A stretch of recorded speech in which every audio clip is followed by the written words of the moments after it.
Bonjour à tous, vous regardez i24 News et c'est l'heure de votre magazine sur le web. Aujourd'hui, on vous propose 16 minutes consacrées aux startups qui ont retenu notre attention le mois dernier.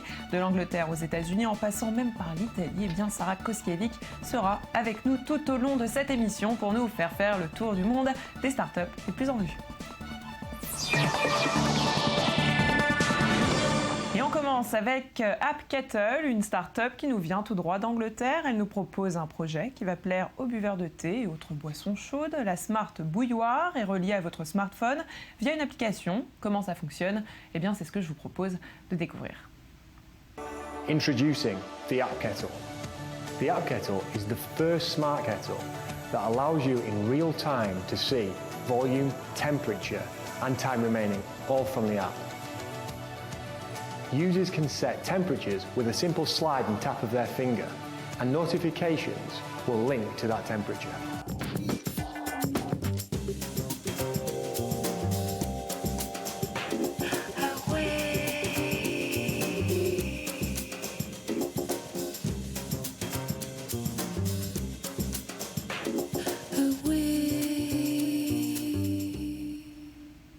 Sarah Koskiewicz, bonjour. Bonjour. Alors, est-ce qu'on a vraiment besoin d'une bouilloire de ce type? Électronique, intelligente en tout cas, pas vraiment. Alors bon, évidemment ça vient d'Angleterre, le pays des buveurs de thé. Je suis certaine que ça va très bien marcher chez eux, mais effectivement c'est quand même pas très compliqué de mettre de l'eau à bouillir. Mais AppKettle se positionne autrement. Alors je ne sais pas si on l'a vu sur la vidéo, c'est une bouilloire connectée en Wi-Fi qui est reliée à une application qui permet de faire beaucoup de choses juste en glissant les doigts. En tout cas, AppKettle se positionne d'un côté pour les puristes de la boisson chaude, donc comme les Anglais, en disant que ça amènera une température parfaite à l'extrême bon moment pour boire son thé au bon moment avec vraiment tout ce qu'on veut. Il faut que ce soit parfait en fait. Voilà, mais quand on regarde la vidéo en entier, c'est assez impressionnant parce que leur fer de lance, c'est vraiment la température exacte au degré près. C'est assez drôle parce que, je sais pas vous, moi je n'ai pas vraiment besoin de ce genre d'application. Moi je veux dire honnêtement, souvent quand je bois du thé, quand je sors l'eau chaude de la bouilloire, c'est toujours trop chaud. Ah bah écoutez, voilà, vous pouvez vous installer l'appli de ce soir pour demain matin. Il se positionne également sur les mamans et c'est pas mal pour le gain de temps avec l'appli, pour avoir les biberons à heure fixe et aussi évidemment sur le gain d'énergie, comme ça on ne réchauffe pas, on ne perd pas d'énergie, on ne perd pas d'argent. Ils ont déjà 30 000 lires collectées pour une bouilloire qui coûtera 80 lires. Et ils en attendaient combien? Ils en attendaient 10 000. Donc 10 000, donc c'est quelque chose qui va quand même fonctionner. Voilà, c'est une bouilloire lumineuse, c'est sympa en tout cas, ne serait-ce que pour décorer la maison, c'est un petit peu cher, mais on espère bientôt la voir. Merci Sarah, on continue avec une autre start-up lancée il y a 4 ans, IM, et l'application qui fait trembler Instagram. Le challenger européen Made in Allemagne pourrait bien devenir un acteur majeur de la photographie sur mobile. Ce qu'il propose, offrir à ses utilisateurs la possibilité de monétiser leurs clichés.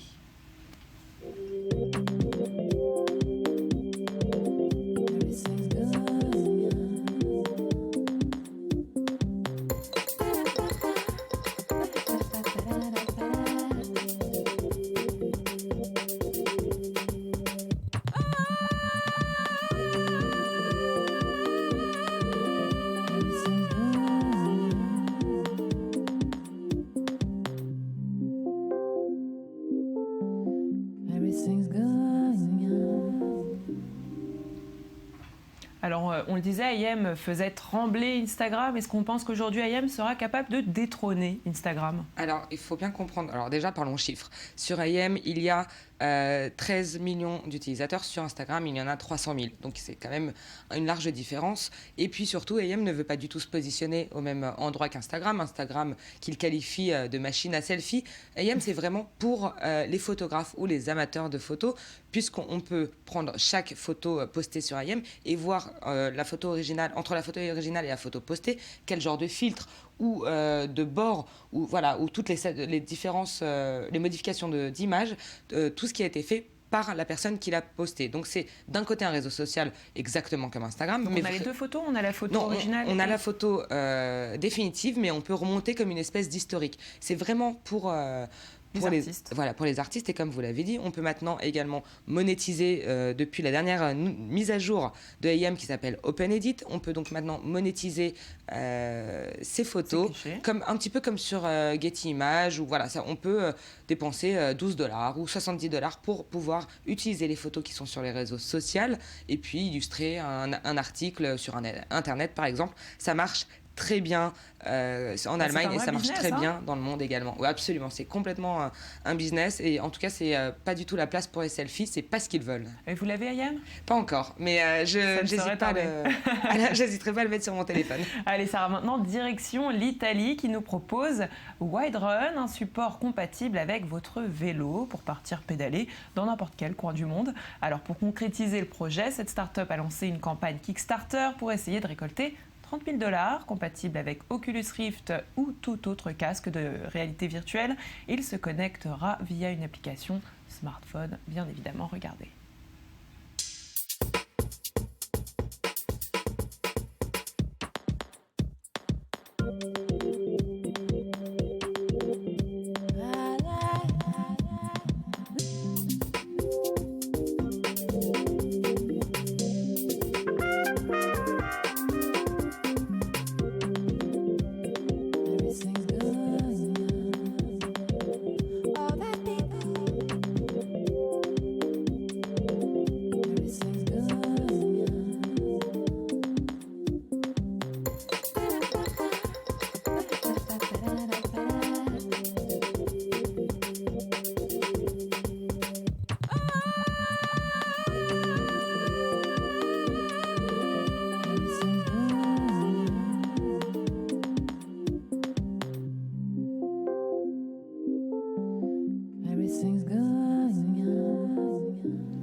Alors Sarah, cette campagne est une campagne à succès sur Kickstarter ? Écoutez, pas vraiment, puisqu'ils n'ont pour l'instant eu que $12 000.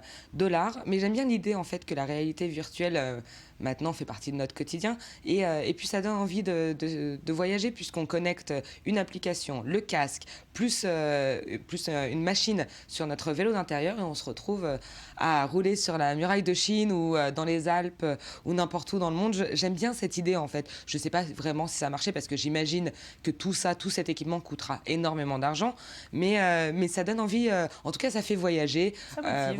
L'idée c'est de dire qu'on s'ennuie un petit peu quand on fait du vélo à la maison devant la télé, ce que je peux comprendre, et voilà, ça donne un peu envie de voyager, puis c'est sympa, et de toute façon très clairement on peut pas dire que ça soit le futur des casques à réalité augmentée, puisque c'est le présent, et on va avoir des choses comme ça partout dans tous les milieux, comme les jeux, comme le sport, où il y a même des accélérateurs de start-up dédiés à la réalité augmentée. Donc finalement, c'est notre quotidien. C'est donc une bonne idée. Je pense que ça inspirera très certainement les salles de sport. Et on passe à l'UCLA, le manteau destiné à l'aventurier du 21e siècle, comme par exemple Sarah Koskiewicz. Cette start-up américaine utilise la technologie de la NASA qui a permis de créer les combinaisons spatiales, alors pour nous apporter la veste la plus futuriste qu'il soit jusqu'ici. Regardez.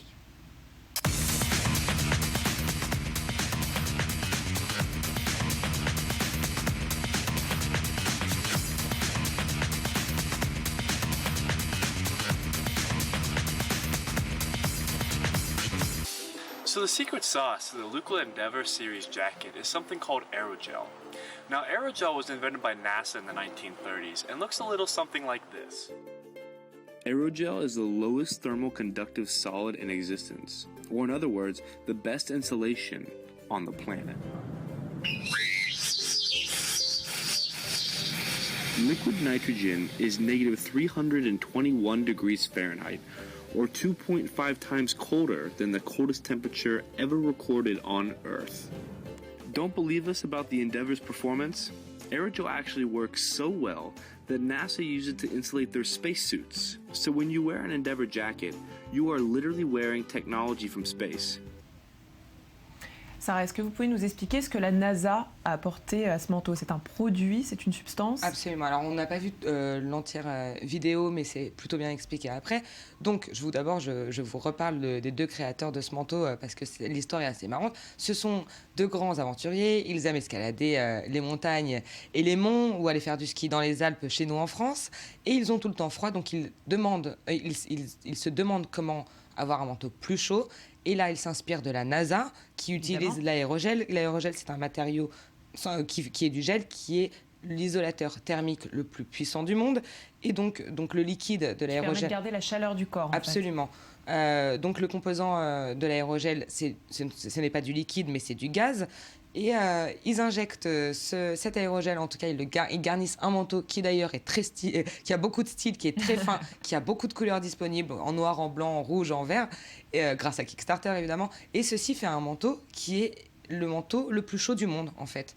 Le plus chaud et le plus tendance. Voilà, en tout cas, voilà, il y a tendance, on peut mettre son téléphone. Ils sont en train de créer, toujours via Kickstarter, puisqu'ils ont gagné $300,000 au lieu de 100 000, ils sont en train de créer une version en plus waterproof, encore plus waterproof. C'est le manteau le plus chaud du monde et on peut surtout imaginer, donc c'est ce qui compose les habits, les combinaisons spatiales.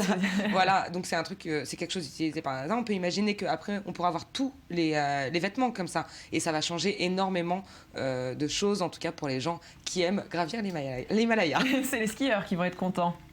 On continue, Sarah, avec toujours aux États-Unis, Emma Vision qui nous propose l'image thermique à portée de tous afin de pouvoir diagnostiquer les problèmes de votre immeuble ou des endroits où les températures sont très importantes, par exemple. Plus d'explications en images.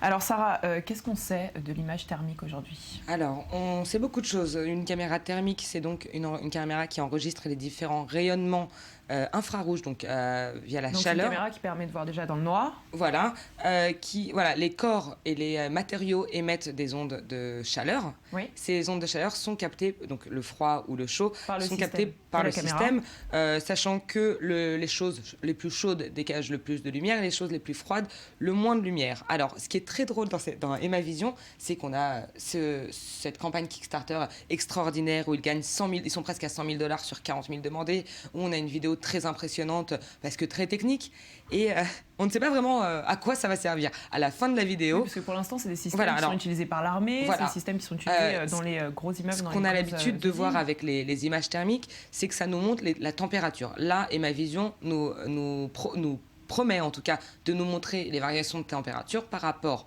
à ce qui serait problématique dans nos murs. Ça ne veut rien dire et tout dire à la fois, puisqu'on pourra savoir qu'il y a un problème. Exactement, mais un problème, admettons que vous n'ayez plus d'eau chaude. Voilà, alors effectivement. Ce sera intéressant de savoir à quel moment et à quel niveau le câble ne marche plus. Mais c'est vrai que c'est une campagne qui gagne beaucoup d'argent, parce qu'il reste encore pas mal de jours pour gagner de l'argent.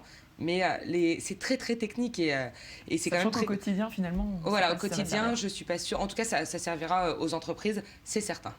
Et on termine, Sarah, avec une dernière start-up, un projet qui nous vient encore une fois des États-Unis, plus précisément de Washington. Genesis, c'est une imprimante 3D qui propose d'imprimer facilement de gros volumes d'impression de bonne qualité et à des prix très abordables pour le plaisir de ses futurs utilisateurs. Regardez.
Alors Sarah, on imprime plus vite, toujours de bonne qualité, Absolument. et finalement, ça nous revient moins cher. Ça devient moins cher puisque le produit en lui-même s'appelle Genesis Duo, puisque comme vous l'avez vu sur les images, il y a 2 pointes d'impression, donc on imprime 2 fois, plus vite 2 fois plus vite, alors que c'est le même budget d'impression. Et puis c'est peut-être ce qu'il fallait déjà à la 3D, puisqu'on en parle tout le temps, on a énormément d'objets imprimés en 3D maintenant. C'est toujours peut-être plus sophistiqué. Mais voilà, on dit pas souvent, mais l'impression 3D est extrêmement chère et extrêmement longue. Voilà, donc c'est vrai que là, on obtient des produits moins chers qui vaudront peut-être une cinquantaine de dollars à peu près. Et voilà, ça permet peut-être d'avoir la 3D accessible à tout le monde. Et finalement, voilà, on parlait tout à l'heure des objets au quotidien, ça pourrait peut-être finalement devenir aujourd'hui un objet au quotidien. Voilà, et finir dans nos salons et pouvoir imprimer en 3D au quotidien. Eh bien, merci beaucoup pour toutes ces informations. Sarah, c'est la fin de cette émission. Merci de nous avoir suivis. On se retrouve demain, même endroit et même heure, pour une nouvelle édition de votre magazine.